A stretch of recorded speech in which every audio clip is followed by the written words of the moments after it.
بھائی جو جس سے عشق کرتا ہے وہ ہر دم اس کا ذکر کرتا ہے، جو جس سے عشق کرتا ہے وہ ہر دم اس کو یاد رکھتا ہے۔ آج کل ہر مسلمان بھائی کا، بہن کا ایک دل کا یہ خیال ہے، لوگوں کی ایک تمنا ہے کہ میری جلدی سے حاضری مدینہ منورہ میں، میں جلدی سے مدینہ منورہ دیکھ لوں اور میری حاضری مدینہ طیبہ۔ جب بھی لوگ حج کو جاتے ہیں، عمرہ کو جاتے ہیں، تو ان کی یہ جو دوسروں کو جاتے ہوئے دیکھتے ہیں تو ان کی تمنا ہوتی ہے، تڑپ ہوتی ہے کہ میں بھی مدینہ شریف جاؤں۔ اور پھر ایک دل میں لوگوں کے خیال پیدا ہوتا ہے کہ مدینہ شریف وہی لوگ جاتے ہیں جو مالدار لوگ ہیں، جو مالدار ہیں وہی مدینہ شریف جاتے ہیں اور غریب مدینہ شریف نہیں جاتا۔ یہ بات آپ اپنے دماغ سے نکال دیں۔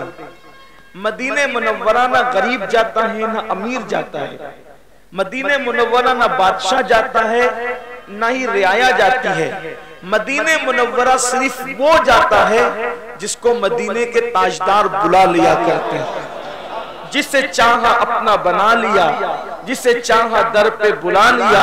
یہ بڑے کرم کے ہیں فیصلے، یہ بڑے نصیب کی بات ہے۔ اگر مدینہ منورہ جانے کا آپ کا پلان ہے تو کثرت کے ساتھ اللہ کے رسول صلی اللہ علیہ وآلہ وسلم پر درود پڑھیے اور اس نیت سے پڑھیے کہ اللہ اس کے رسول راضی ہو جائیں۔ اگر بس کرم کی نظر ہوئی تو دو کاموں میں سے ایک کام ہو سکتا ہے، یا تو وہ خود تشریف لے آئیں گے یا پھر وہ آپ کو بلا لیں گے۔ آپ درود پڑھیں کثرت کے ساتھ، لیکن یہ کثرت سے درود بھی پڑھنا ایک اس وقت آپ کو فائدہ پہنچائے گا جب آپ نمازوں کی پابندی کے ساتھ درود شریف پڑھیں گے۔ اگر آپ نماز نہیں پڑھتے اور آپ درود شریف پڑھ رہے ہیں، آپ کو ثواب تو ملے گا لیکن درود کی مکمل برکتیں آپ کو نصیب نہیں ہوگی۔ کسی بھی عمل کی برکت بغیر نماز کے آپ کو مکمل طور پر کبھی نصیب نہیں ہو سکتی۔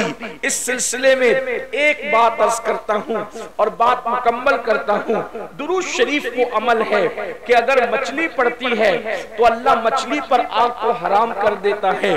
درود شریف وہ عمل ہے اگر شہد کی مکھی پڑتی ہے تو اللہ تبارک و تعالی کڑوے کسیلے رسوں کو جو ہے وہ شہد میں تبدیل فرما دیتا ہے۔ درود شریف اگر کوئی مصیبت میں پڑے اللہ اس کی مصیبتوں کو دور کرتا ہے۔ درود شریف اگر کوئی خوشیوں میں پڑے اللہ خوشیوں میں اضافہ فرماتا ہے۔ اس سلسلے میں ہماری کتابوں میں لکھا ہوا ہے کہ ایک عاشق رسول تھا اور بڑا غریب تھا اور اس کا کام تھا سنگ تراشی، یعنی پتھروں کو تراشنا۔ وہ پتھروں کو تراشتا تھا۔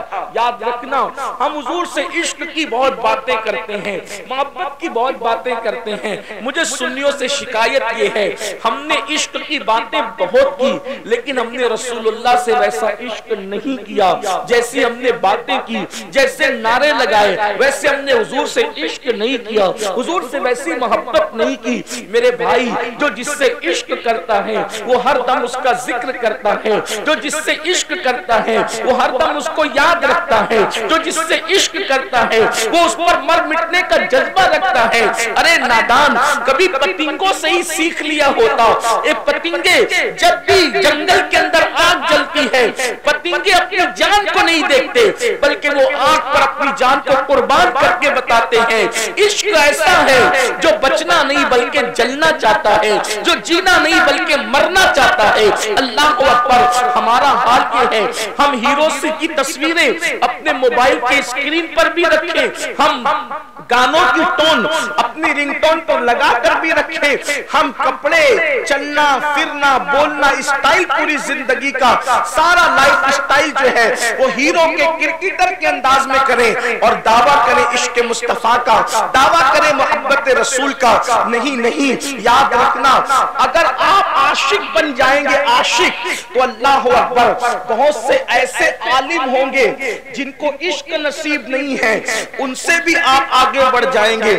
بہت سے ایسے عبادت گزار ہوں گے جن کے پاس عشق نہیں ہے ان سے بھی آپ آگے بڑھ جائیں گے۔ بہت سے ایسے حاجی ہوں گے جن کے پاس عشق نہیں ہے ان سے بھی آپ آگے بڑھ جائیں گے، اس لیے کہ عشق وہاں لے جاتا ہے جہاں فرشتوں کے پر بھی تھکتے نظر آتے ہیں۔ اللہ اکبر، یہ بھی یاد رکھنا جب کوئی میرے آقا پر درود پڑھتا ہے تو آقا کریم اس کے درود کو جو عشق کے ساتھ محبت اور عقیدت کے ساتھ پڑھتا ہے، آقا فرماتے ہیں صلی اللہ علیہ وآلہ وسلم کہ جو محبت اور عشق میں ڈوب کر مجھ پہ درود پڑھتا ہے اس کا درود میں خود سنا کرتا ہوں، اور جو ایسی روا روی میں پڑھتا ہے اس کا درود فرشتے لا کر مجھے پہنچاتے ہیں اور کہتے ہیں یا رسول اللہ فلاں ابن فلاں، یعنی باپ کے نام کے ساتھ وہ درود پہنچتا ہے، روا روی میں پڑھا تو فرشتہ پہنچاتا ہے، اور عشق میں ڈوب کے پڑھا تو خود تیری آواز مصطفیٰ جان رحمت کے کانوں تک پہنچتی ہے۔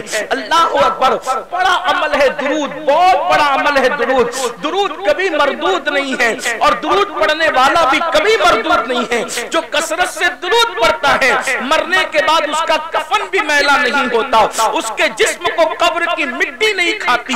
یہ درود بہت بڑی چیز ہے۔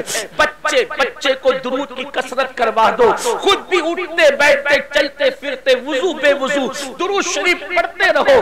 با وضو پڑھو تو مقدر کی معراج ہے، لیکن اگر کبھی وضو سنبھال نہ سکو اور کسی وجہ سے بے وضو پڑھنا چاہے تو بے وضو بھی درود پڑھنے کی اجازت ہے۔